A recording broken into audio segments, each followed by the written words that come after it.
Vamos a ver si podemos la grabación. No sé qué pasa, que está pesado.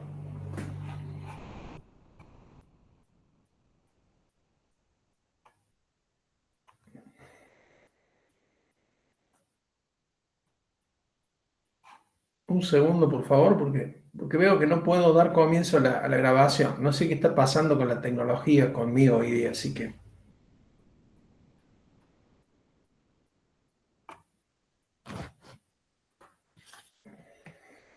Bueno, les decía a los compañeros al principio de la apertura del aula, de que, bueno, al observar en el, en el calendario de Meet, normalmente nosotros tenemos asignado un link que yo les comentaba a los chicos, así como el que están viendo acá en pantalla, ¿sí? Clases teóricas de física, clases de matemática, etcétera, etcétera. Y entre otras estaba la nuestra, a las 15 horas.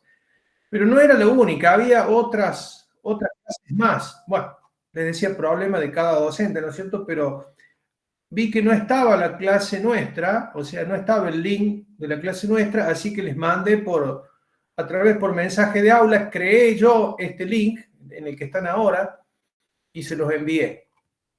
Me decía una de sus compañeras que el enlace estaba en el aula. Yo la verdad que cargando las grabaciones no me fijé que estuviese en el aula, pero por más que esté en el aula, si no está habilitado acá en el calendario, yo creo que no podemos hacer nada, así que lo mismo les iba a tener que mandar el enlace, ¿sí?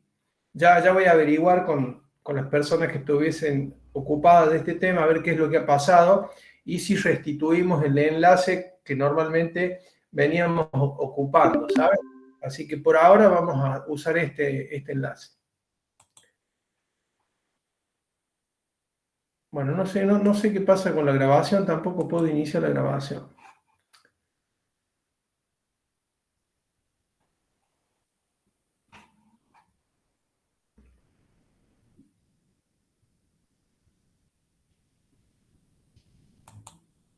Entonces vamos a recibir los compañeros y vamos a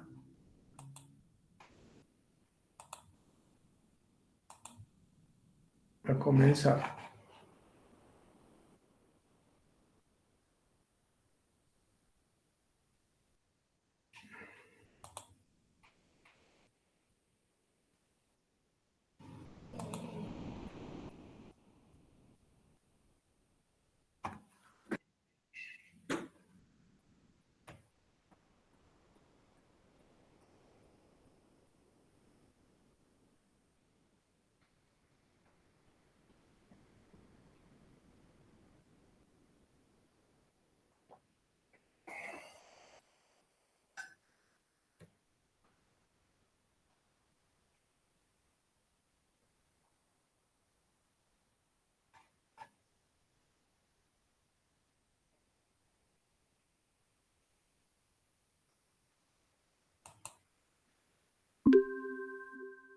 Bueno, no sé, había un compañero ahí que me pidió acá el enlace, el sistema me pide que elimine un compañero para que pueda empezar a grabar. Desconozco qué es lo que pasa con el compañero, yo lo eliminé. Bueno, si él quiere volver a ingresar, lo ingresaremos una vez que está grabando, porque justamente él era el que nos trababa el inicio de la grabación. Desconozco cómo funciona esa parte, así que si él quiere volver a ingresar, lo podrá hacer. Bueno, vamos a dar comienzo entonces a la clase de hoy. Muy buenas tardes para los que se han ido acoplando en estos últimos minutos. Vamos a continuar con unidad número 5. Vamos a tratar de hacerla lo más práctico posible. El enfoque bien teórico está en el aula, está en el PDF, en la presentación que hemos compartido, como capítulo 5. Y bueno, y en grabación del año pasado también. Así que vamos a tratar de hacerlo lo más práctico posible para que ya podamos empezar a resolver la guía de trabajos prácticos, ¿sí? Bueno, ¿ahí se ve bien?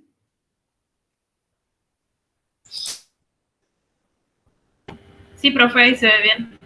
Bueno, nosotros habíamos definido la clase pasada lo que era una curva suave, ¿no es cierto? O sea, una curva definida en un cierto intervalo, ¿sí? Que podría ser intervalo AB, como figura acá. Pero también podríamos hablar de curva seccionalmente suave. Una curva seccionalmente suave es aquella curva en la cual yo puedo, digamos, seccionar el dominio, ¿sí? En distintos segmentos, tramos, y en cada uno de esos tramos la curva sí es suave. Si yo tomo todo el dominio, la curva no sería suave, ¿no es cierto? Entonces, por ejemplo, vamos a dar un ejemplo. Supongamos que yo tenga la traza, ¿no es cierto? La traza de una curva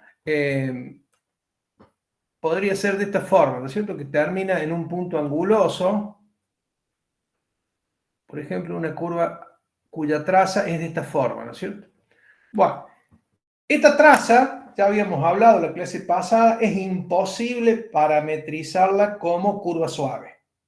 No hay chance, ¿sí? O sea, no existe una parametrización que sea suave, ¿sí? Y que nos represente como traza lo que están viendo ahí. Bien, ahora yo podría decir, bueno, a ver, ¿el problema dónde está? El problema está en el punto anguloso de la traza. Entonces yo podría dividir en tramos acá y decir, bueno, hago una parametrización para esta parte y hago otra parametrización, ¿no es cierto? Por ejemplo, para la otra parte que queda en rojo, ¿sí? Bueno, a su vez, no veo ningún problema ahí, pero desde luego, recuerden de que la traza no representa toda la información. Por ejemplo, esa porción de curva que está antes del punto anguloso o la que está después, no podemos decir que es suave hasta que no parametricemos. Pero sin duda no presenta ningún problema, podríamos encontrar parametrizaciones para esas secciones que nos pudiera dar como resultado una curva suave. Entonces es más viable, digamos, parametrizar con dos parametrizaciones, dos funciones llamadas curvas, podríamos llamarle gamma a la curva que representa la primera parte y alfa a la curva que representa la segunda parte. Y a su vez ocuparnos de que la parametrización de gamma como la parametrización de alfa nos dé unas curvas o curvas suaves. Recuerden que la traza no refleja la información de si es suave o no. La que va a reflejar la información es toda la parametrización. Bueno, eso sería una curva suave por secciones, entendiéndose que cada sección la estoy parametrizando como suave. Bueno, ahí la damos más matemáticamente, ¿no es cierto? Fíjese que habla de puntos intermedios, ¿no es cierto? T sub 0, T sub 1, T sub K, donde la restricción de esa curva a cada intervalo, T sub J menos 1, T sub J, nos vamos a ocupar de que sea suave, ¿no es cierto? O podría ser suave si ya la parametrización está dada. Bueno, otra cosa práctica que vamos a ver es la longitud de arco, ¿no es cierto? O sea, cuánto mide la curva en su longitud, o sea, en realidad lo que estamos midiendo es la longitud de la traza, ¿no es cierto? De lo que ven ahí como rojo. Entonces, nos interesa saber la longitud. Dame un segundo que voy a recibir algunos compañeros. Bueno, ¿de dónde partiríamos nosotros acá? Partiríamos de aproximarla a la traza a través de lo que sería una poligonal, ¿no es cierto? Una poligonal, ustedes ya saben cómo se arma con segmentos que van uniendo distintos puntos. Y bueno, si yo, por ejemplo, calculara la longitud de esa poligonal, estaría cerca de la longitud de la traza, ¿no es cierto? Del arco, ese que están viendo ahí. Y a medida que yo tome una poligonal con mayor cantidad de segmentos, me voy a estar aproximando cada vez más, ¿no es cierto?, a la longitud real del arco ese que yo tengo en rojo. Bueno, ¿cómo es el análisis, digamos, matemático, ¿no es cierto? O sea, yo podría tomar, por ejemplo,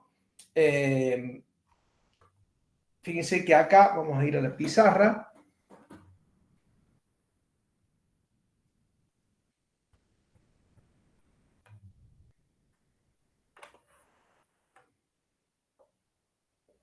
Tenemos este arco y, por ejemplo, vamos a tomar acá, vamos a hacerlo exagerado, que la poligonal tiene nada más que 2 segmentos, ¿no es cierto? Entonces, fíjense que esto está referido a un sistema de ejes. En este caso, vamos a tomar una traza en R2, se va a llamar X, y esto le vamos a llamar Y, ¿no es cierto? Entonces, este punto, por ejemplo, este puntito le podríamos llamar, de acuerdo a esto, como X sub 0, ¿no es cierto? Este punto tendría coordenadas, entonces, X sub 0, Y sub 0, ¿no es cierto? O sea, sobre X tendríamos X sub 0 y acá tendríamos Y sub 0, ¿no es cierto? Bueno, este otro punto podría ser, ¿no es cierto?, X sub 1, Y sub 1. ¿Cuánto mediría este tramo, digamos? Este es el primer segmento, ¿no es cierto? Se aplica Pitágoras, ¿no es cierto? Entonces la longitud de ese primer segmento, que lo podríamos llamar L sub 1, si quieren, sería la raíz cuadrada, ¿no es cierto?, de X sub 1 menos X sub 0 al cuadrado más Y sub 1 menos Y sub 0 al cuadrado.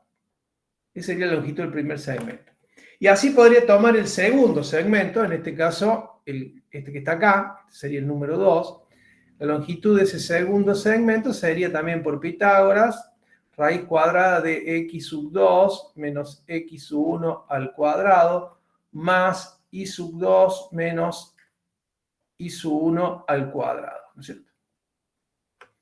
Bueno, y así sucesivamente si yo tengo una poligonal con cada uno de esos segmentos cada vez más chiquititos, podría entrar mayor cantidad de poligonales, ¿no es cierto?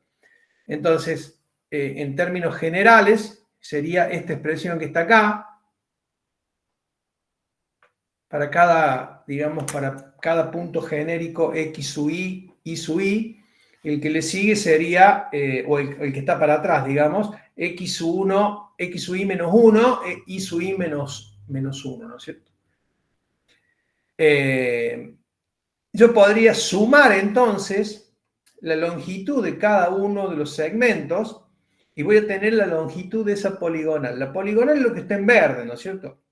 Entonces, fíjense que a medida que yo voy achicando la longitud de los segmentos, dijimos que iban a entrar más segmentos, entonces yo podría armar, para que lo entiendan, un conjunto de poligonales, ¿sí? Un conjunto de poligonales, y a medida que voy achicando los segmentos, me voy aproximando más a la longitud de la curva, ¿no es cierto? A la longitud de arco. Quiere decir que ese conjunto, en términos matemáticos, ese conjunto de poligonales tendría un supremo, ¿sí? El supremo sería cuando esos segmentitos son muy, muy, muy chiquititos, ¿no es cierto? ¿Por qué sería un supremo? Porque justamente vamos a estar aproximándonos cada vez más al valor real de la longitud de arco, ¿no es cierto?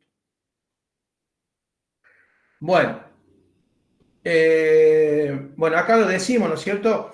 Que cuando yo pueda calcular esa longitud de arco real, o sea, que yo pueda calcularla, desde luego voy a partir de la condición de que yo puedo aproximar a esa traza de la curva por una poligonal, entonces ahí decimos que es rectificable. Yo puedo ir armándola con esos segmentos. Bueno, ahí decimos que es rectificable. Entonces, su longitud vendría a ser el supremo, digamos, de ese conjunto de polígonos que yo puedo armar ahí adentro, ¿no es cierto? El supremo sería el supremo de las longitudes, digamos, ¿no? No de las poligonales, sino de las longitudes de las poligonales que yo puedo armar. Bueno, eso es una definición un poquito matemática. Bueno,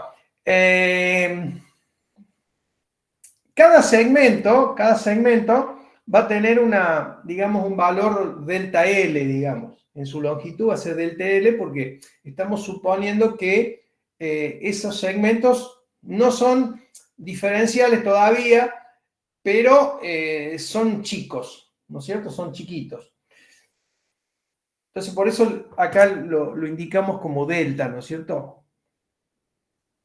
Ustedes saben que cuando se hace muy, muy chiquitito pasa a ser diferencial de L, en vez de delta L. Bueno, fíjense que el delta L, yo lo puedo hablar como que es igual a delta sub x sub i al cuadrado más, esto le llamo delta i sub i al cuadrado. Bueno, ¿qué sucede? Cuando yo voy a pasar, digamos, de un punto, acá estaba. Bueno, cuando yo voy a pasar de un punto a otro, pero este punto lo traigo muy cerquita, ¿sí? Recuerden que para entender todo esto, lo asociábamos, como ingeniero, lo asociábamos a ese movimiento del punto, al movimiento del vector posición, en un diferencial de tiempo muy chiquitito, o en un elemento de tiempo muy chiquito. Entonces, lo que vamos a hacer es tomar una poligonal bien chiquita, ¿sí? Cosa que yo pase de este punto a este otro punto muy rápidamente, ¿no es cierto? Entonces, en vez de, yo acá podría considerar esto, hay una demostración de todo esto que es mucho más rigurosa, pero nos quedamos con esta que la da Stewart, ¿sí? La que es más rigurosa trabaja con el valor medio, con el teorema del valor medio que ustedes habían visto en análisis 1, pero para nosotros es suficiente esta demostración, ¿sí? Así que no vamos a entrar a hilar muy fino. Bueno, yo acá en esta expresión, cuando el delta t tiende a 0, ¿no es cierto? Perdón, el delta L tiende a 0, o sea, se hace muy chiquitita esa longitud. El delta L se transforma en un diferencial de L, ¿no es cierto? Entonces, yo lo que voy a hacer acá, en esta expresión,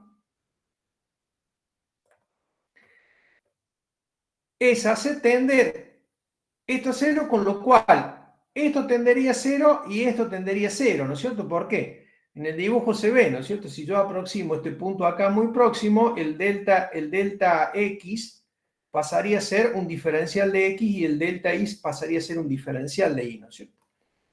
Entonces, yo puedo, una vez que tenga esos diferenciales, multiplicar y dividir por el diferencial de t e introducir el diferencial de t adentro, ¿sí? Entonces, cuando yo introduzca el diferencial de t adentro, ya no va a ser diferencial de x al cuadrado, sino sería diferencial de x sobre diferencial de t al cuadrado, que es lo mismo que decir derivada de x respecto de t, ¿sí? O derivada de y respecto de t. Entonces nos va a quedar esta expresión que está acá. Me va a quedar la derivada de x respecto de t al cuadrado más la derivada de y respecto de t al cuadrado, ¿no es cierto? Todo multiplicado por diferencial de t. Fíjense que todo esto es igual al diferencial de L. O sea que si yo quisiera calcular cuánto vale, vamos de vuelta a la pizarra para que nos entendamos de qué hablamos. Voy a usar el mismo dibujo y acá en azul, ¿no es cierto? Yo acá, ¿qué es el diferencial de L? El diferencial de L sería este pedacito que está acá, o este otro, o uno que está acá. Mide lo mismo, ¿no es cierto? Diferencial de L. ese diferencial de L se confunde con la traza. A diferencia que el delta L, ¿no es cierto? No, porque es un segmento finito. En cambio, el diferencial de L es muy chiquitito y se confunde con una pequeña longitud de una porción muy chiquitita sobre la traza, ¿sí? Entonces, ese elemento diferencial de L, lo puedo calcular de esta forma que está acá, ¿sí? Lo puedo calcular de esta forma que está acá. Bueno, fíjense que acá habíamos definido gamma. De vuelta, vamos a repasar un poquito qué era gamma para entender lo que es el gamma prima este. Gamma de t, en este caso estamos en una curva cuya traza está en R2, es xi igual a una cierta función x de t y de t. Esta sería nuestra parametrización, por ejemplo, de este arco que está acá. Entonces, gamma prima de t no es otra cosa que x' de t, esto ya lo habíamos visto en la clase pasada, y prima de t. ¿Sí? Entonces, si yo le tomo la norma a esto, es un vector, la norma de un vector. ¿A qué es igual la norma de un vector? Raíz cuadrada de x' de t al cuadrado más y' de t al cuadrado raíz de todo eso. ¿No es cierto? Sería la norma de ese vector x' y'. ¿Estamos hasta ahí, chicos? ¿Me van siguiendo? Sí, bro. Bueno, entonces fíjense en lo siguiente. Entonces, yo ahí tengo cuánto mide ese elemento diferencial de L, ¿sí? Que es igual a gamma prima de t diferencial de t. Bueno, ¿qué tengo que hacer ahora yo?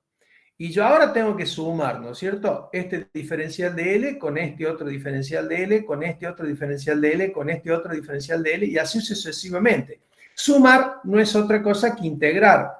O sea que lo que vamos a integrar son los diferenciales de L entre A y B, que sería el dominio, ¿no es cierto?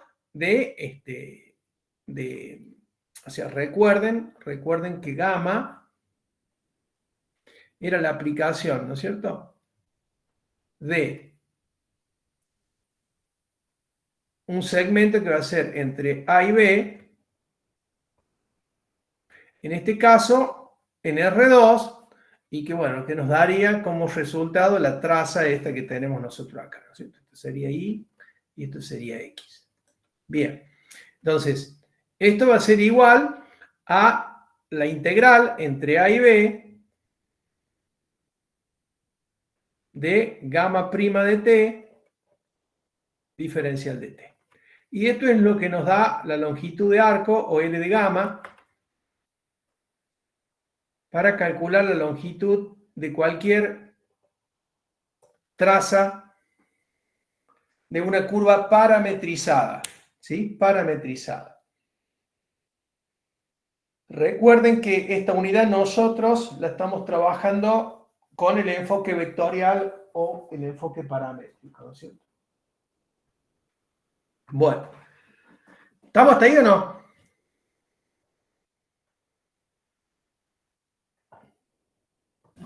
Sí, bro. Bueno,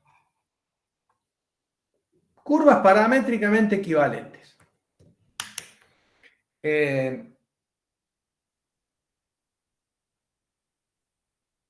Bien, habíamos dicho en la clase pasada, cuando vimos el ejemplo ese de la parábola, que yo podía parametrizar, en ese caso esa parábola, con infinitas expresiones. O sea, no hay una parametrización para cada traza. O sea, la misma traza puede ser parametrizada de distintas maneras. O sea que, vamos a la pizarra de vuelta.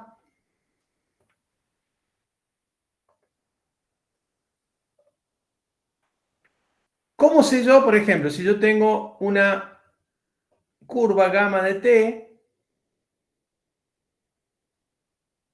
Vamos a ponerlo en términos generales, vamos a suponer que gamma es una función de R en Rn, y vamos a suponer que tenemos otra función alfa de U, por ejemplo, donde alfa también va de R en Rn. Entonces, la pregunta es, ¿cuándo esas dos parametrizaciones implicaría que sean o serían representaciones equivalentes? O sea, desde el punto de vista paramétrico equivalentes. La conclusión de que tiene la misma traza es un poco mezquina. Nos estamos comiendo algo ahí. Pero sin duda que tienen que tener la misma traza, ¿no? Bueno, la explicación está bastante buena en el apunte, y en Peter Ruiz también lo pueden ver, ¿sí? Vamos a tratar, como les dije, de hacerlo lo más práctico posible. Así que los invito a que lo lean para que vayan un poquito más allá con todo esto. Bueno, fíjense que lo que nos tiene que quedar, lo que nos tendría que quedar acá es lo siguiente. Vamos a suponer que gamma, cuando yo aplique gamma en el intervalo, lo voy a representar acá como está en el dibujo, ¿no? Este es gamma, esto es gamma. Aplica un intervalo CD, ¿sí? En Rn, y nos da la traza esta roja, ¿sí? O sea que acá, esto que está acá, gamma, bueno, sería nuestra función definida paramétricamente, como dijimos, con t que varía entre, vamos a poner igual acá, c y d. Y alfa, no sé si usa alfa, si no yo lo cambio. Gamma. Bueno, acá en realidad el dibujo que yo quería hacer era otro, porque gamma le llama a la aplicación entre A y B, ¿no es cierto? Y acá tendría que ser, acá hay un error de tipeo, me parece, porque le vuelve a llamar gamma acá. Ahí le vuelve a llamar gamma. En realidad, este tendría que ser alfa. Alfa tendría que ser esto. ¿Sí? Esta sería nuestra alfa. Entonces acá, pues son dos parametrizaciones diferentes, ¿no es cierto?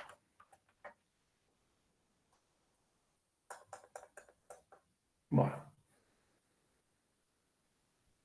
Esto entre A y B, o sea, yo tengo la aplicación de gamma, que está acá, ¿sí? Aplica el intervalo B y nos da esta curva. Pero después tengo otra función que le voy a llamar alfa. Esto varía entre C y D. Y resulta que al aplicar esta función alfa sobre C y D, me da exactamente lo mismo. Me da la curvita roja esta. Entonces tengo dos aplicaciones, ¿sí? Tengo dos aplicaciones. Bien. Quiere decir que yo podría, si yo quiero hablar de equivalencias, de alguna forma, ya vamos a hacer un ejercicio para que lo vean, de alguna forma pasar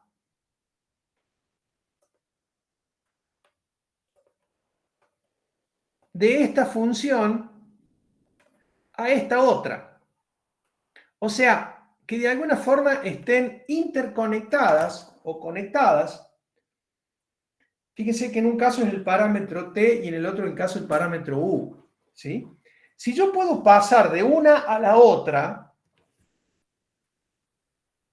o al revés, con lo cual ya estoy hablando ahí de inyectividad, ¿no es cierto? De inyectividad.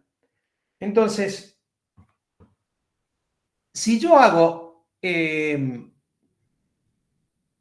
por ejemplo, gamma, y voy a encontrar una función f, le voy a cambiar el nombre ahí, de f de u, y esto me da alfa de u, quiere decir que esto está interconectado. O bien podría decir alfa de una cierta función g de t y encuentro gamma de t. O sea que g y f sería igual a g a la menos 1, ¿no es cierto? O sea, ambas funciones estarían conectadas. Con un ejemplo lo van a ver mejor. Bueno, esa interconexión es lo que llama acá en el apunte. Este gráfico está tomado de Peter Ruiz. Ahí hay un error de tipeo, como les dije, porque pone gamma. A ver, gamma. Claro, gamma de t le llama gamma de phi de u. O sea que acá hay una conexión. Fíjense que la función de conexión sería esta función phi. ¿Sí? Lo que llamé phi g recién, ¿no es cierto? Sería lo que llamamos esa función de conexión. O sea, dos curvas serían, en principio, equivalentes, paramétricamente equivalentes, si existe esa función que interconecta una con la otra. Pero fíjense que esa interconexión, también lo vamos a ver en los ejemplos, tiene que haber una relación con los intervalos, ¿no es cierto? Porque, por ejemplo, cuando yo aplique esa función f y g, de alguna forma tengo que pasar de A a C y de B a D, ¿sí? Porque si yo paso acá de A a C y de B paso a F o a H, por ejemplo, en vez de tener D acá tengo una H, cuando yo haga esa interconexión, no hay compatibilidad entre los intervalos de dominio. A ver, vamos a ver un ejemplo para que lo vean mejor. Terminamos la idea esta y ya lo... Bueno, acá está, miren.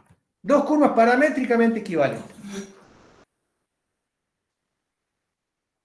Acá está más claro lo que estamos hablando.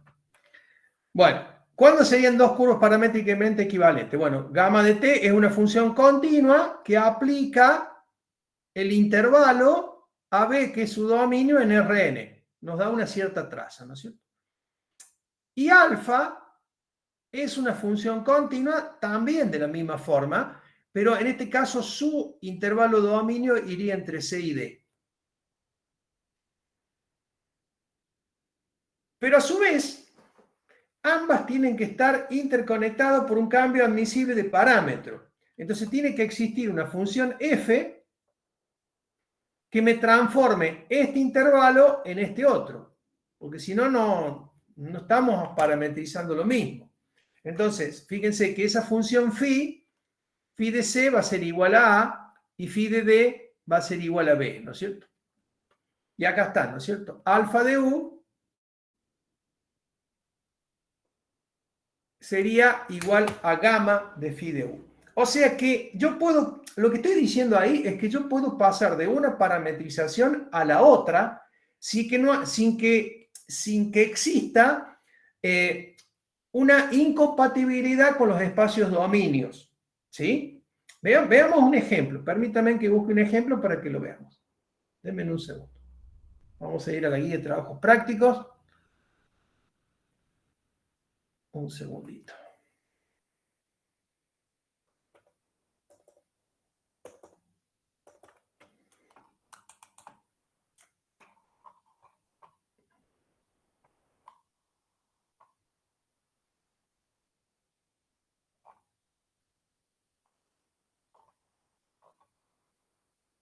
A ver, no sé si le hemos sacado ya de la guía ese tema, pero estaba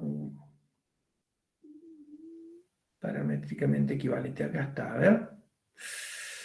Acá hay una. Sí, señor, acá está. Vamos a escribir, veamos el ejercicio 9. Si lo tienen ahí.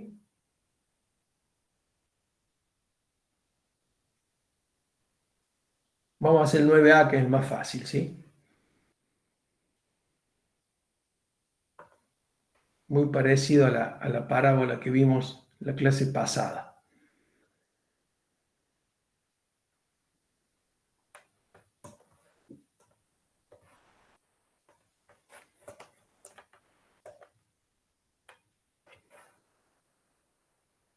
Bueno, vamos a suponer que entonces era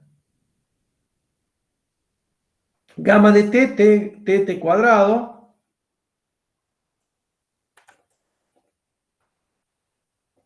t cuadrado. Bueno, esto recuerden es xy, ¿no es cierto? X igual a t, y igual a t cuadrado, ¿no es cierto? Y t variaría entre 0 y 1. Y la otra función es alfa, creo. A ver. Sí, alfa.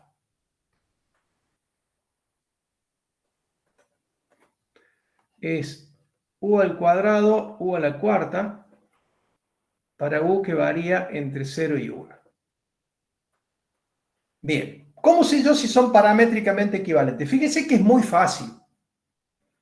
Esto también sería x y esto sería y, ¿no es cierto? Si yo escribo, me imagino, fíjense que yo acá comparo esto con esto. T igual a u cuadrado. ¿Sí? Bien, perfecto. Si t es igual a u cuadrado, yo acá que tengo t al cuadrado. T al cuadrado. Elevo esto al cuadrado, me va a quedar u al cuadrado al cuadrado. Por consiguiente, esto sería igual a u a la cuarta. O sea, miren, me queda u a la cuarta. ¿Qué quiere decir eso? Que ahí hemos encontrado la función phi. Ahí hemos encontrado la función phi. ¿Sí? Que relaciona una con la otra. O sea, si yo digo gamma de phi de u, tendría que ser igual a alfa de u, ¿no es cierto?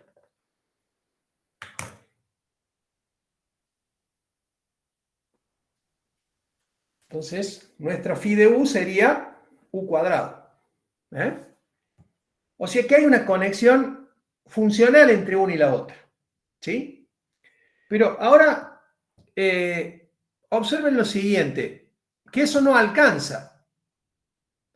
Yo lo que tendría que ver, si cuando t vale 0, cuando t es igual a 0, de acuerdo a esto, u tendría que ser 0. Tendría que ser, implicaría que u sea 0. Voy y me fijo acá, y u vale 0. Hasta ahí está todo bárbaro. Cuando t vale 1, implicaría que u valga 1. Por esto. Esta es nuestra función phi. U vale 1.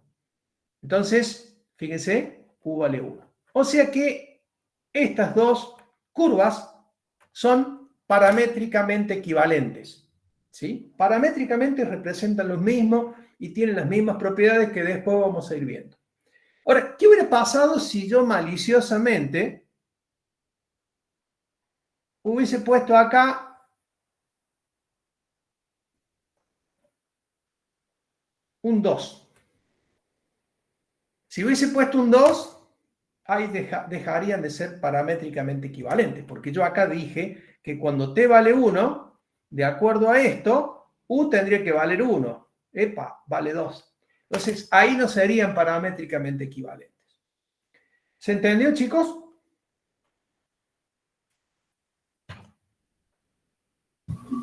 Sí, profe, se entiende. Es fácil, o sea, no es nada complicado esto. Bien.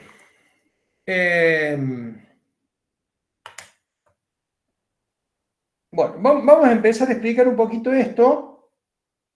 Vamos a dar lo que se llama el triedro de Frenet. ¿Sí? Frenet, no Fernet. Frenet, ¿sí? Que es el matemático que estudió todo esto. Básicamente vamos a trabajar con curvas cuyas trazas están en el espacio y ahí vamos a poder definir tres vectores. ¿Sí? Tres vectores. El primer vector que vamos a definir es el vector tangente unitario. Recuerden que cuando nosotros habíamos definido el vector posición, a posteriori habíamos definido el vector, un vector tangente, ¿sí? ¿Se acuerdan? Entonces dijimos que gamma prima de t, en cada punto t sub 0, representa un vector tangente siempre y cuando gamma sea suave. ¿Recuerdan eso? Entonces, la primera condición que yo le tendría que poner a gamma que sea suave. Entonces, un vector tangente lo podría escribir de esta forma, igual a gamma prima de t. Pero nosotros vamos a trabajar con vectores unitarios. Entonces, como queremos vectores unitarios, los vamos a dividir en gamma prima de t. Módulo, ¿no es cierto? La norma o módulo, norma del vector S, gamma prima de t. Esa sería la definición del vector tangente unitario. ¿Sí? Necesito para ello que la parametrización de nuestra curva, que le llamamos gamma, sea una parametrización como curva suave. Fíjense que si no, estaría dividiendo por cero, ¿no es cierto? Porque si gamma, la norma vale cero, en algún punto de ese dominio que esté trabajando, no podemos dividir por cero. Entonces necesitamos que la curva sea suave. Además, si no es suave, t no representa un vector tangente. Eso ya lo hablamos. ¿Está claro hasta ahí, chicos? Sí, sí. Bien. Bueno, ¿alguna pregunta de esto que estuvimos viendo?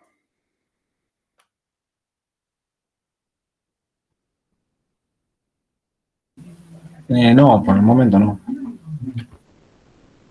Bueno, parece difícil esta unidad porque todavía no han hecho el práctico, pero es fácil. Esta unidad es una de las más fáciles de todas. Así que no le tengan miedo. Vamos a descansar 10 minutitos, vamos a hacer un mate, ¿les parece? Y seguimos. Bien, profe.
Bueno, vamos a continuar con el pedacito que nos falta para terminar el teórico. Si bien hay mucho más material teórico en el PDF, pero por razones de tiempo no lo vamos a evaluar en esta instancia, en este ciclo lectivo.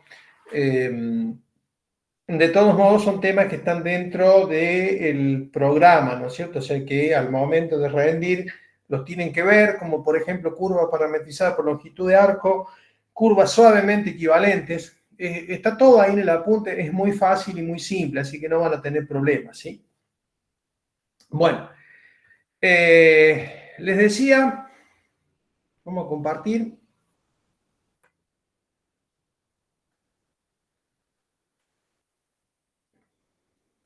Habíamos definido lo que es el vector tangente, ¿no es cierto? Recordemos lo que habíamos dicho recién. Este es el vector tangente unitario, que lo podemos definir para cualquier curva en lo que respecta a su espacio de llegada.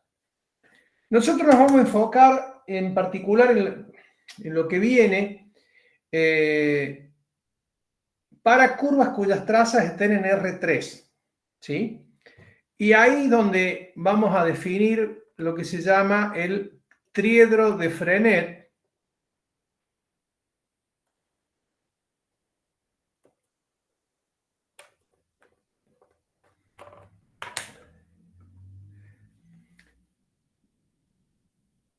porque el tema este de curvas forma parte de una rama de la matemática que se llama geometría diferencial de curvas, ¿sí?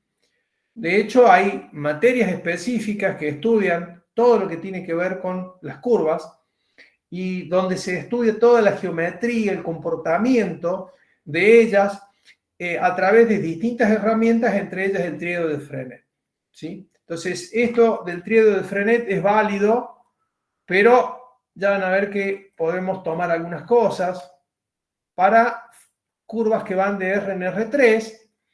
Sin duda, el vector tangente también lo puedo definir para una curva cuya traza esté en el plano, o también matemáticamente lo podría escribir para una curva cuya traza esté en R4, más allá que no la puedo imaginar. Pero, como les dije, el estudio específico se orienta más a curvas cuyas trazas estén en R3. Bueno, fíjense que el vector tangente unitario significa que el módulo, ¿no es cierto?, es 1. ¿Sí? O sea que el módulo, vamos a borrar acá lo que nos está molestando.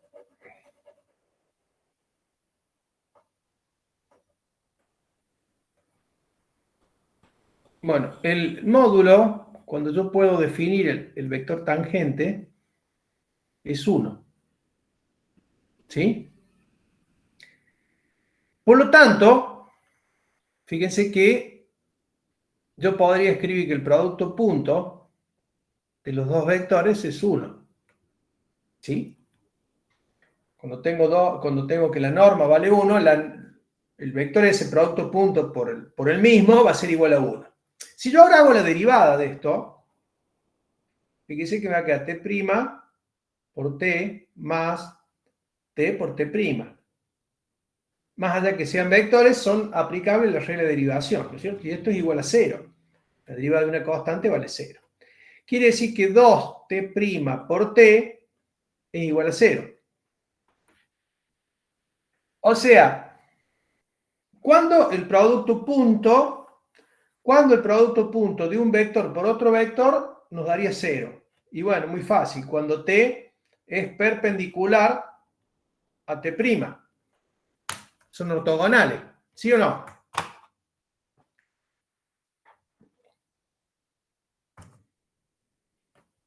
O sea que esto implica esto otro. ¿Están de acuerdo o no? Sí, profe. Bien, si entendemos esto desde el punto de vista algebraico, quiere decir que t' nos definiría un vector. A ver, vamos a suponer Vamos a suponer que seguimos en el plano, ¿no? Pues recuerden que estamos en el R3, pero vamos a suponer que estamos en el plano.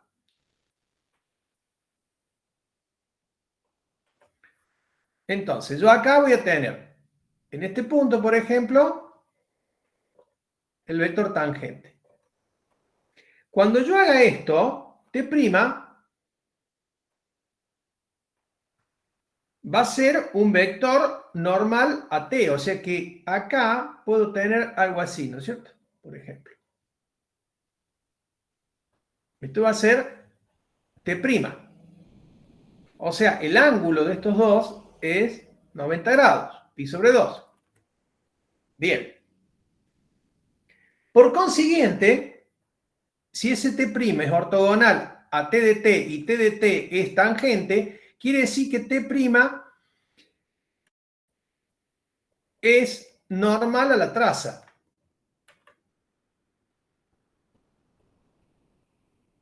Entonces, vamos a definir el vector normal unitario como T' de T sobre la norma de T' de T.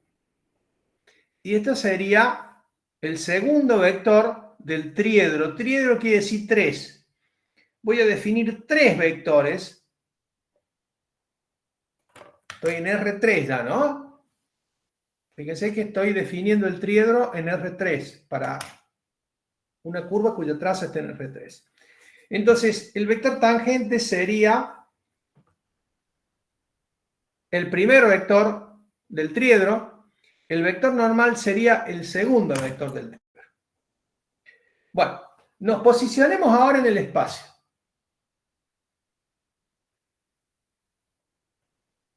Y de acá vamos a hablar algunas cositas de geometría de curvas, pero muy poquita, lo básico que necesitamos para ingeniería. Al que le guste puede ponerse a buscar la bibliografía concerniente específica a geometría diferencial, van a tener para aburrirse, les digo. Pero los conceptos son fáciles e interesantes, ¿no? Bueno, miren. Vamos a dibujar un sistema.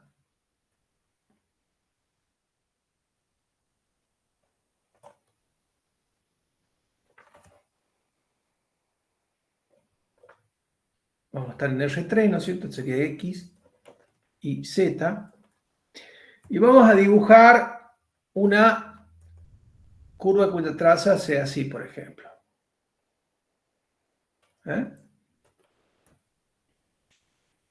Entonces, fíjense que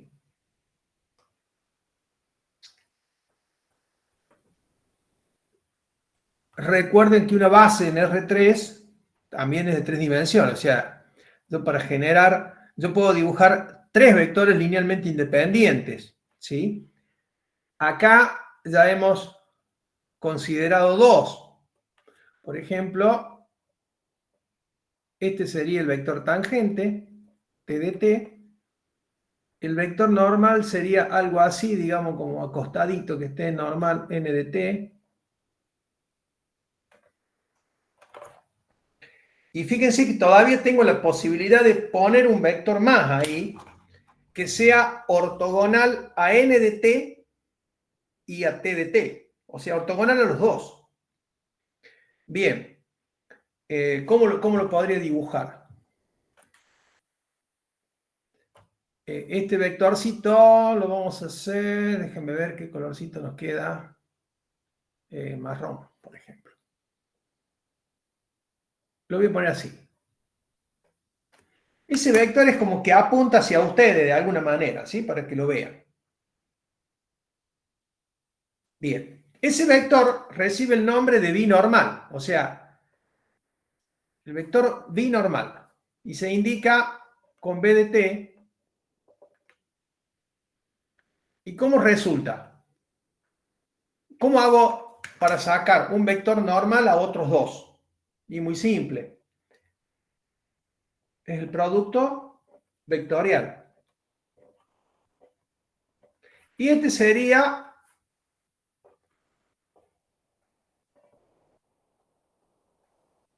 el tercer vector que constituye ese tríado de Frenet. Entonces,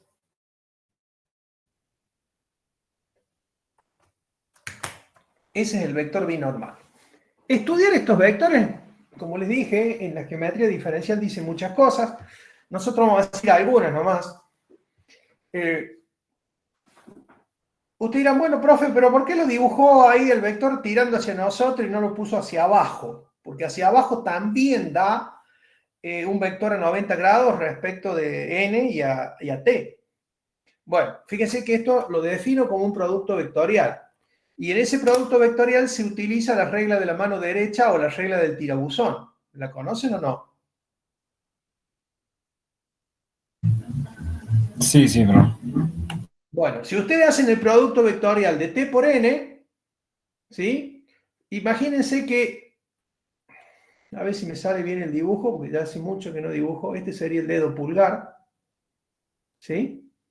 Lo voy a poner en la dirección de t de t, ¿no es cierto?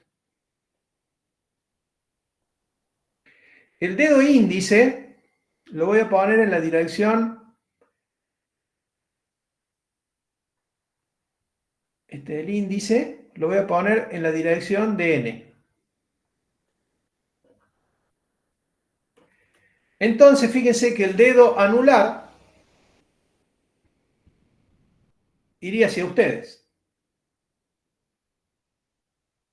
Este es el dedo anular, ¿sí? Y ese nos daría el vector binormal. Por eso lo dibujé hacia arriba y no hacia abajo. ¿Está claro o no? Y si no, el tirabuzón. Acuérdense cuando sacan los corchos, yo giro esto, lo hago girar así, de t hacia n, y lo sigo haciendo girar al tirabuzón, el corcho sale. O sea que el binormal nos apuntaría en la dirección de salida de ese corcho. Esa es la regla del tirabuzón para interpretar un producto vectorial. No sé con qué regla lo usaron ustedes en álgebra.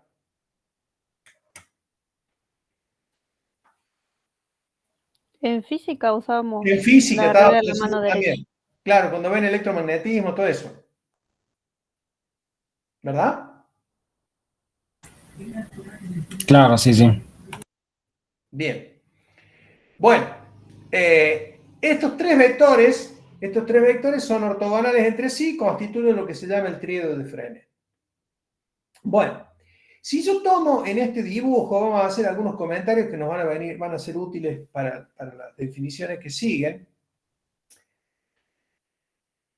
¿Qué particularidades tiene? De ahí, bueno, analizando todo esto sale después lo que se llaman las fórmulas de Frenet, que no las vamos a ver ni a pedir, ¿sí?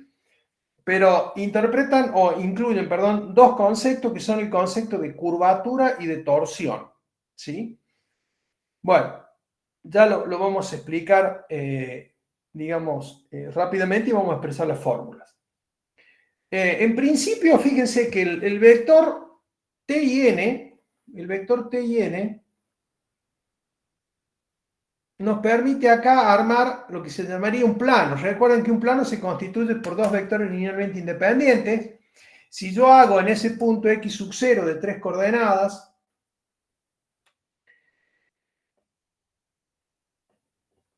algo así como, voy a llamarle, podrían llamarle S, ¿no es cierto? Por T en T sub 0. O sea, a T sub 0 le corresponde X sub 0 a través de gamma, ¿no es cierto? Entonces, más U por N de T sub 0. Esto es un plano. Es el plano ese que yo dibujé ahí. ¿Sí? De acuerdo a lo que vieron en geometría, necesito un punto y dos vectores linealmente independientes con dos parámetros, ¿no es cierto? Esa sería la ecuación paramétrica de ese plano que está ahí.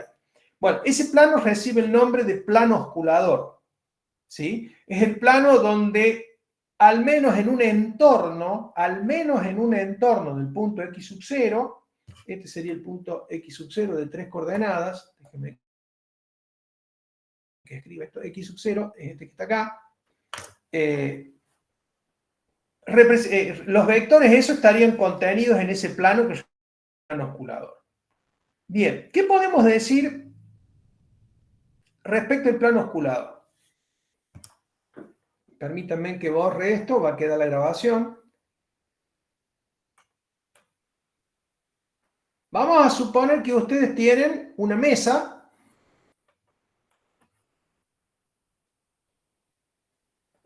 Esta es la mesa que ustedes tienen. Y vamos a tener una curva plana. Plana significa que está sobre la mesa.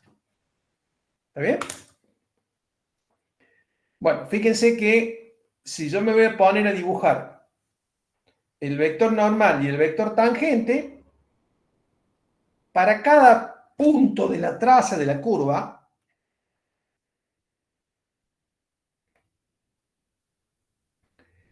geométricamente, tanto el vector tangente como el vector normal siempre van a pertenecer a la mesa. O sea que la mesa sería el plano osculador. ¿Sí? O sea, una curva plana es justamente una curva que está presentada, su traza, sobre el plano osculador. Lo comento nada más para que lo entiendan. Si ustedes se ponen a calcular el vector binormal,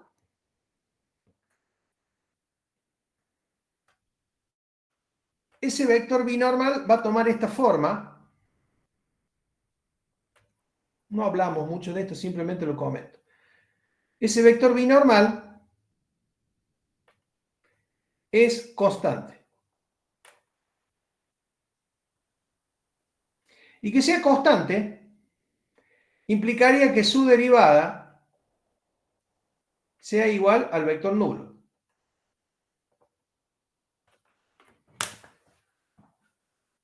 Este concepto después nos va a permitir definir las dos cositas que nos quedan. ¿Sí? Una de ellas es la torsión.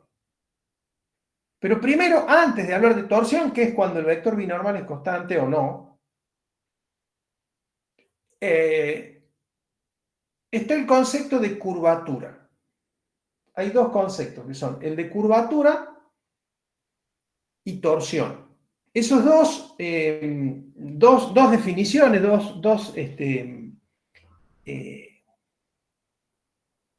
dos definiciones que damos sobre las curvas, siempre hablamos en R3, ¿no? Ya estamos hablando de curvas cuyas trazas están en R3. Están formando parte de lo que son las fórmulas de Frenet que dijimos que no íbamos a presentarlas. Bueno, lo que tenemos que entender de esto son dos conceptos. ¿Qué es la curvatura y qué es la torsión? ¿Sí? Concepto y después vamos a las fórmulas matemáticas. La curvatura es la tendencia de la curva, valga la redundancia, a curvarse siempre en el plano osculador.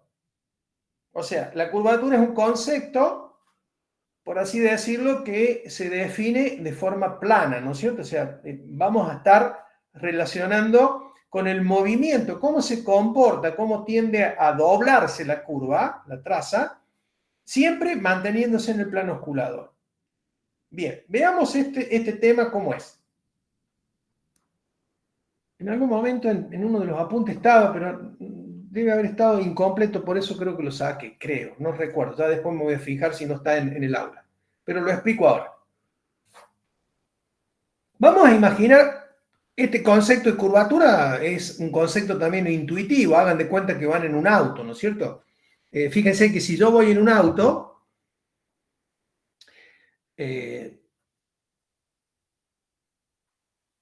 ustedes dicen voy en línea recta, ¿no es cierto? O sea, fíjense que la curvatura acá, en este tramo de viaje que voy en el auto, tendría que ser cero. Bien. ¿Qué herramienta matemática voy... Hola, ¿me escuchan? ¿Qué herramienta matemática voy a utilizar para decir voy en línea recta? Y bueno, veamos qué sucede si yo de pronto tiendo a doblar. Ustedes dicen, bueno, esta parte acá tiene una curva. Pero si yo voy por otro camino que hace algo así, fíjense que esta curva en un entorno de este punto, primer punto a entender, la curvatura no es para todo el dominio, es para un punto y su entorno. Lo mismo va a pasar con la torsión. ¿No es cierto? ¿Por qué? Porque acá tendría curvatura 0 y acá empieza a curvarse más la curva. Entonces yo puedo decir que acá, en este punto, con respecto a este, si yo comparo los dos caminos, por así decirlo, yo acá tengo una curva más cerrada, o sea, tengo mayor curvatura con respecto a este punto. ¿Sí? Entonces, fíjense que si yo dibujara el vector tangente, en este punto sería algo así, en otro punto parecido también sería algo así, en este otro punto también sería algo así. O sea que en el entorno de este punto, t' de t es igual a 0. O sea, no hay variación del vector tangente. Fíjense que acá ya no pasa lo mismo. El vector tangente ya veníamos así y a partir de este punto venimos así. Ya hay en el entorno de este punto, ya hay un t' distinto de 0. Y ojo acá, alrededor de este punto,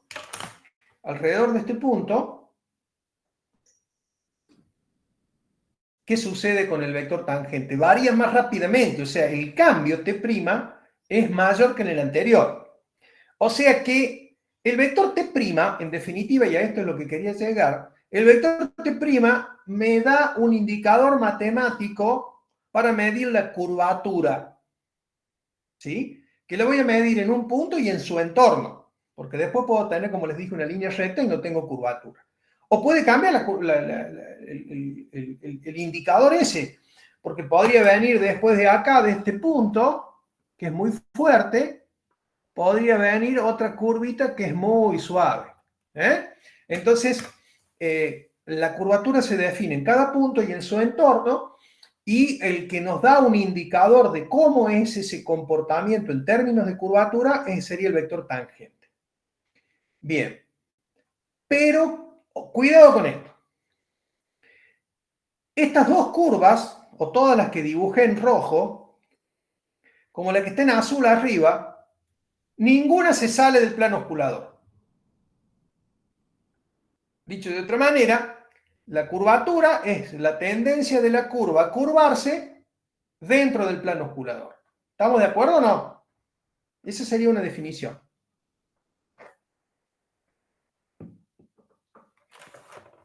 Bueno, vamos a ver matemáticamente cómo se demuestra. Esto hay un apuntito ahí que yo lo subí de mi época de estudiante, donde definimos, bueno, acá hay varias cositas, después los invito a que las lean y me consulten, ¿no es cierto? Bueno, acá está, la definición de curvatura. Miren, la curvatura se mide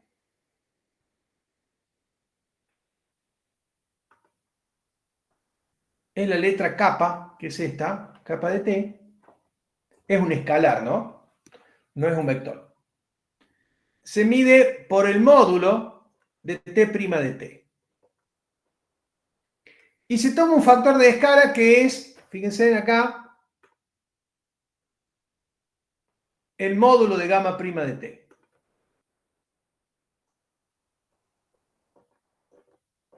Esto es porque en la geometría diferencial se trabaja, está también en el apunte y creo que hay algunos ejercicios en el práctico que este año no los vamos a dar, que es las curvas parametrizadas por longitud de arco. O sea, las curvas parametrizadas por longitud de arco son aquellas que tienen una rapidez unitaria, o sea, gamma prima de t es 1. Entonces, el vector tangente, la variación del vector tangente medido en términos de rapidez, ¿no es cierto? Su módulo en un punto nos daría la curvatura, ¿no es cierto? Siempre y cuando ese factor de escala no se mueva de 1, pero si se llegara a mover de 1, lo dividimos por gamma prima de t y eso nos daría la curvatura real. Entonces, esta sería la definición de curvatura, ¿no es cierto? Esto que está acá. Bien. Fíjense que, volviendo a la curva plana que está ahí en la mesa,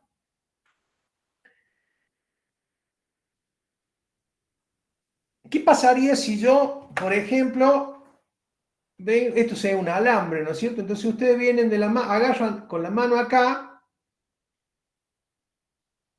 y levantan esto. Ya la curva tiende a salirse del plano osculador. ¿Sí? La curva tiende a salirse del plano osculador.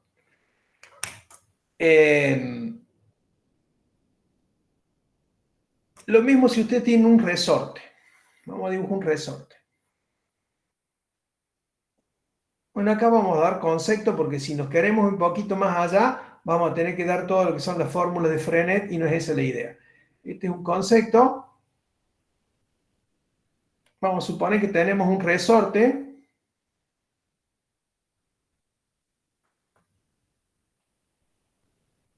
Lo aplastaron con la mano el resorte. ¿Sí? Está acá en la mesa. Bien. Ese resorte, desde luego, en cada punto yo puedo definir una curvatura. Pero está en la mesa. Ahora bien, si está en la mesa, su vector binormal, su variación es cero. Si el vector binormal no varía. Entonces yo vengo, lo agarro de una punta y lo empiezo a estirar, ¿no es cierto? Entonces toma, por ejemplo, una posición más o menos algo así. ¿Sí? El resortito se levantó de la mesa. Entonces, ¿qué sucede ahí? El vector binormal va a empezar a dejar de ser cero en cada punto. ¿Sí? Ahora, si viene otro compañero y agarra ese vector, ese resorte, y lo levanta más todavía, fíjense que está más torsionado. La palabrita torsión, digamos, intuitiva que ustedes tienen, mientras más lo estiro el resorte, más torsionado está. Entonces, ¿qué quiere decir ahí? Que este B' en cada punto va a ser mucho mayor. ¿Sí? Va a ser mucho mayor. Desde luego, tendríamos que analizar todo esto con distintas curvas que representen resortes, como trazas, y analizar el vector binormal en cada punto. ¿Sí? Cómo varía ese vector binormal. Mientras mayor es la variación, mayor es lo que se llama la torsión. Ahora bien, la torsión, en términos, así dicen, bueno, ¿y cuál es la formulita de la torsión? Bueno, eso se saca de una de las fórmulas de Frenet, que son las que les digo que no las vamos a ver, ¿sí? Están, creo, a ver, en el apunte están para el que les interese verlas. Bueno, esta sería la primera fórmula de Frenet, la que está como 1, donde relaciona la curvatura con el vector tangente, la variación del vector tangente. La segunda fórmula de Frenet es esta, relaciona la variación del vector binormal con lo que se llama la torsión, que se saca de esta ecuación, chicos. ¿Sí? Se saca de esta ecuación. Desde luego, ojo, ¿no? No puedo dividir B' en n de t. ¿Sí? Bueno, si la curva está parametrizada por longitud de arco, la velocidad o rapidez es unitaria. Bueno, pero acá no puedo dividir B' en n de t porque es división de vectores, ¿no? Esta es una relación escalar que me permite sacar el vector binormal. Las fórmulas de Frenet lo que nos dan son las variaciones de los vectores del triedro. La primera nos da, fíjense, el vector tangente, la variación del vector tangente. La segunda nos da la variación del vector binormal. Y nos quedaría, por último, la variación del vector normal. ¿Sí? Ahí interviene la torsión y la curvatura. Bueno, esto a modo de comentario, por favor. Lo que me interesa a mí es que les quede claro cuál es el concepto intuitivo de curvatura y de torsión. ¿Sí? Y con esto damos por concluida la unidad número 5. Con esto damos por concluida la unidad número 5. Bueno, preguntas. Ahora nos tenemos que poner a practicar con esto.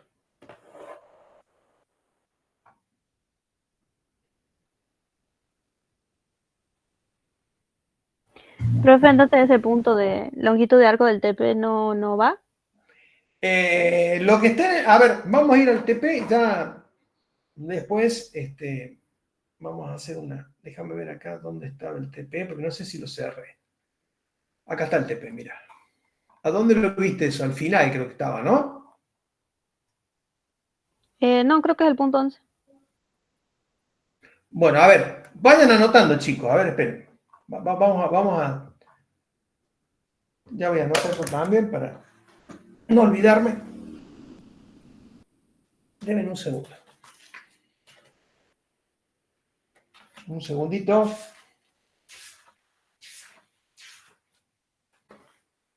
Un segundo, por favor. Tenemos tantas cosas que si no anotamos nos olvidamos y después somos contradictorios. A ver, veamos desde el primer ejercicio. Parametrización, dibuje la traza, eso va. Encuentre una parametrización, eso va. El 3 también va como un ejercicio de carácter didáctico. Curvas suaves, perdón, curvas simples, también todo eso va. Curvas suaves, regulares también va. En la parte de geometría diferencial, encuentra la ecuación de la recta tangente, eso sí, porque lo vimos. Es fácil, es una simplificación de la función afín traída acá, ¿no? Dibujo vector posición, todo eso va. El 7 también va. El 8. Bueno, ese también porque es un ejercicio didáctico. Curva paramétricamente equivalente. Bueno, ese ya lo hicimos recién nosotros. ¿Sí? Ese lo hicimos nosotros recién. Tríodo de Frenet. A ver, damos las definiciones que hemos dado recién. Bueno, ahí plano normal no lo hemos definido, pero está definido ahí en el apunte. Si quieren, la formulita está por acá. Dejen que se las muestre. Creo que está por acá. Plano osculador ya lo vimos, tangente y...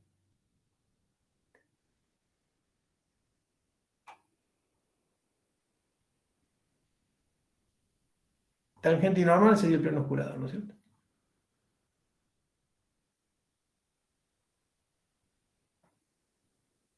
Acá está, por acá está. Creo que por acá está.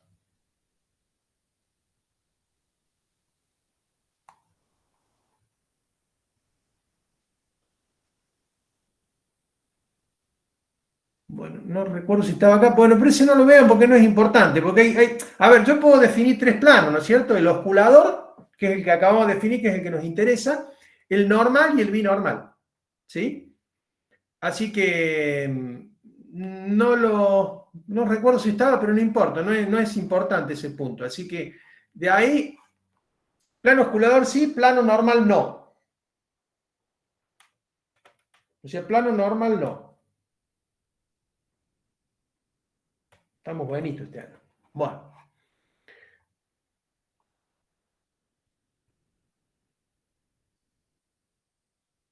Bueno, el 11 no. El 11 no. No, porque ahí les da la torsión. Le da radio de curvatura también, que está en ese apunte escrito a máquina de escribir del siglo pasado. Ese no. Entonces el 11 no.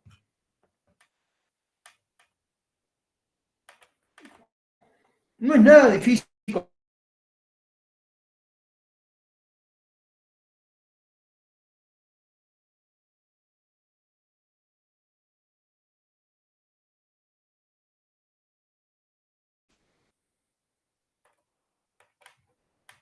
O sea, el ejercicio 13 no.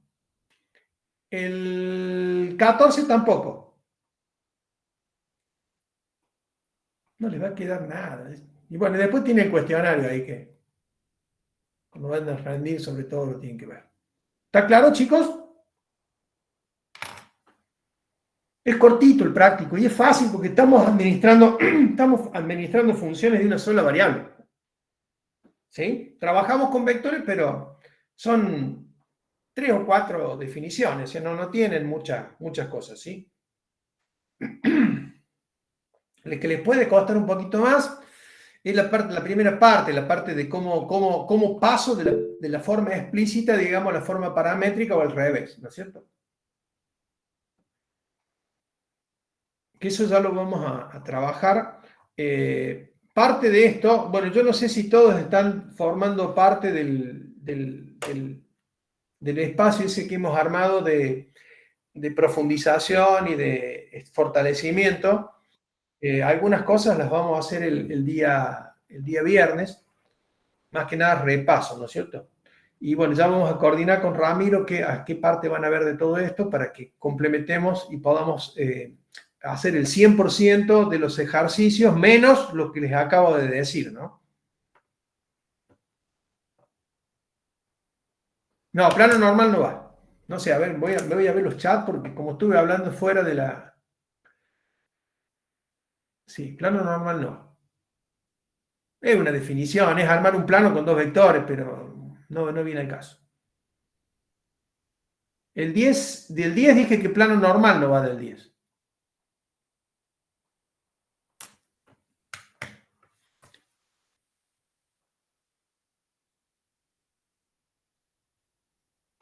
De todos modos, yo ahora coordino bien con Ramiro, le voy a mandar un WhatsApp, no me ha contestado, ¿no? Así que no sé qué ha pasado con el aula, ya me voy a fijar, ya voy a hablar con Fernando Coronel, a ver si hay algún problema con los enlaces. Así que bueno, mientras yo le escribo a Ramiro, ustedes vayan haciendo la pregunta que crean conveniente, chicos.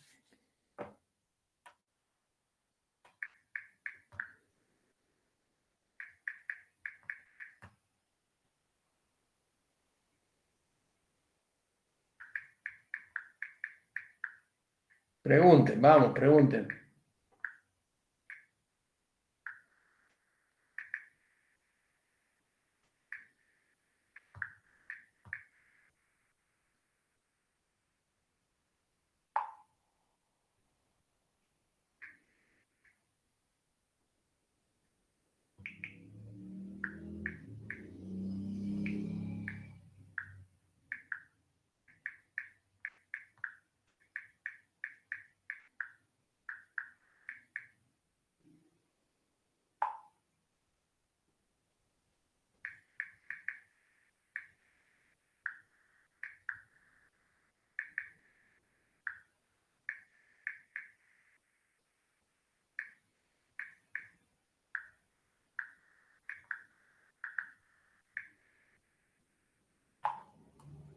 Bueno, como les dije, bueno, para los que estén trabajando con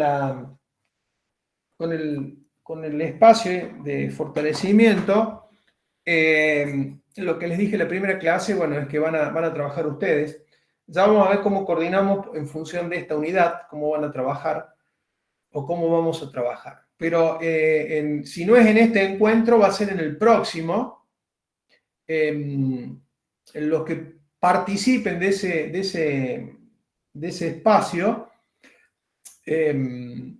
cuando la clase sea presencial, porque no sé si vamos a disponer también de aula este viernes, vamos a hacer una especie de inscripción para saber quiénes son los que están trabajando, para hacer un seguimiento, cómo van. Y lo que se va a ser una especie de rendir un parcial, ¿sí? O sea, que no tiene validez. O sea, el parcial es para saber cómo estamos parados nada más, ¿no? O sea, no tiene nada que ver con el cursado de la materia. La idea es que ustedes trabajen, no que nosotros vayamos y repitamos y hagamos los ejercicios, porque esa no es la forma de aprender matemáticas, ¿sí? La matemática se aprende sentándose, leyendo, entendiendo conceptualmente, consultando todo lo que tengan que consultar y, bueno, haciendo ejercicio, trabajando ustedes, ¿eh? O sea, como les dije, la institución les puede dar todo lo que quieran, nosotros les podemos dar lo que quieran, pero si ustedes no trabajan y ustedes no se esfuerzan, no podemos hacer nada, no vamos a avanzar, ¿sí? Así que una de las cosas que vamos a trabajar en este espacio va a ser trabajo de parte de ustedes, ¿no? Y el horario es así. Si la clase es virtual, es a partir de las 10:30, 10:30. Y si la clase es si el espacio es el encuentro es presencial, a las 10. Virtual 10:30, pero tienen que tener tiempo de llegar a la casa. Eso me han pedido. Así que bueno, ya mañana mañana miércoles o jueves les confirmo si va a ser presencial o virtual, ¿sí?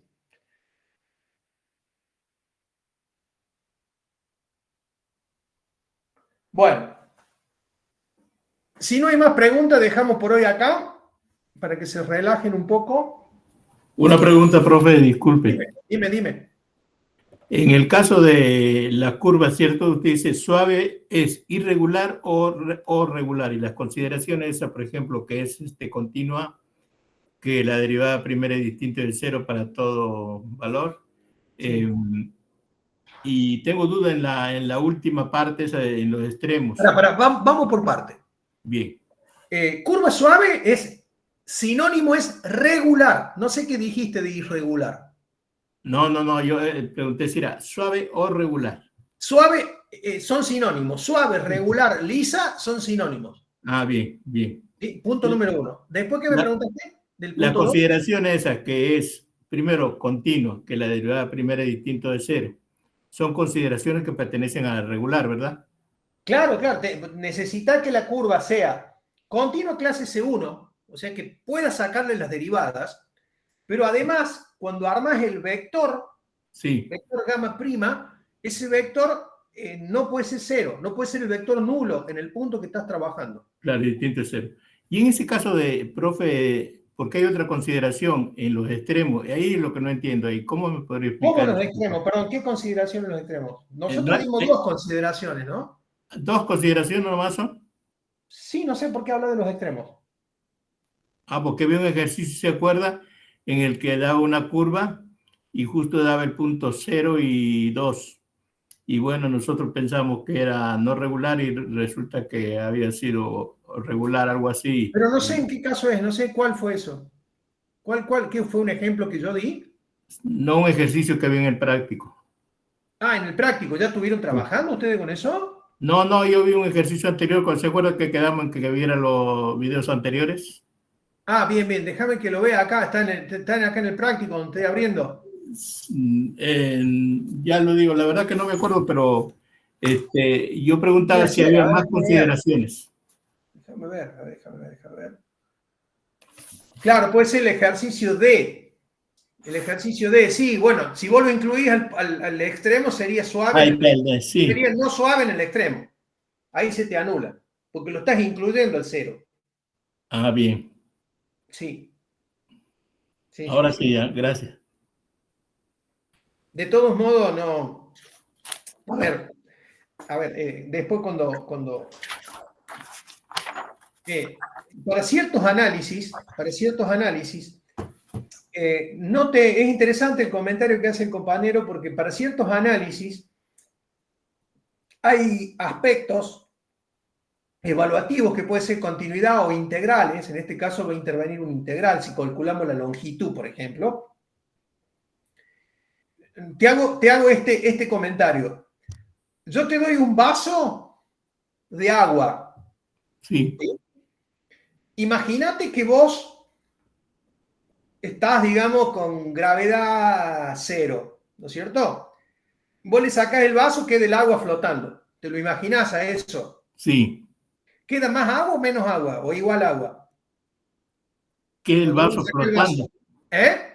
¿Cómo dice que el vaso qué? Flotando. Vos tenés un vaso flotando con agua, ¿sí? Vamos a imaginémonos que por la gravedad o por lo que fuera, vos le sacás el vaso. ¿El agua que te queda fuera del vaso es más, menos o igual que la que tenías antes? Igual. Igual, ¿no es cierto? Bueno, el vaso, para el cálculo del volumen del agua, es un conjunto de contenido cero. O sea, no aporta... A ver, si vos estás calculando volumen, una superficie, la incluyas o no la incluyas, no cambia el valor de la integral, en este caso, que represente el volumen. ¿Está bien? Bien, sí. Bueno, si vos estás calculando la longitud de esta curva que vos tenés acá, la longitud de arco del ejercicio D, donde perdió la suavidad en el cero, sí. Fíjate que es nada más que un punto. Un punto no suma longitud. ¿Verdad? Bien, sí. O sea que para el caso no haría, porque está en los extremos, no suma longitud. Si bien la curva no es suave, vos podés calcular la longitud ahí porque no aporta diferencias. Bien. ¿Sí? A menos que te haga que la integral no converja, ¿no es cierto?, en el extremo S. Claro. Pero vos fíjate que cuando vos haces la integral, mira, cuando vos haces la integral entre A y B, no suma, no cambia que vos lo incluyas a A o no, o que diga A más. ¿Se entiende o no? Sí. Si yo te pongo esto es un integral diferencial de t, acá tenés una función que se yo. Si voy a decir t entre A y B, es lo mismo que la integral que hagas esto, menor o igual. Sí. O sea, ¿por qué? Porque esos dos puntos son conjuntos de contenido cero para el cálculo que vos estás haciendo. Bien, bien, bien. ¿Se entiende? Sí, sí, sí. Ahora sí. Gracias. Bueno, está buena la pregunta. Bueno, ¿alguna otra duda, chicos? A ver, acá me escribieron algo. En el plano osculador sí, están únicamente, el vector normal y el tangente. Acordate, Santiago, que para definir un plano necesitas dos vectores, linealmente independientes, no podés tener solamente el tangente. Necesitas el normal en este caso, porque esa es la definición de plano osculador. ¿Sí? Primero tenés que tener dos vectores para generar un plano, ¿no es cierto? Y en este caso tomamos el vector normal y el vector tangente.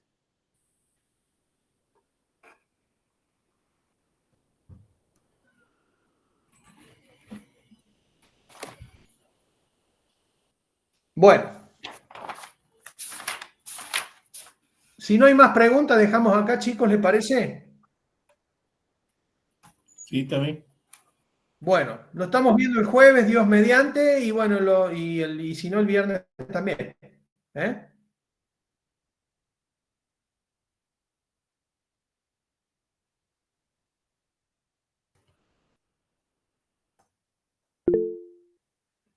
Nos vemos, chicos. Un abrazo a todos.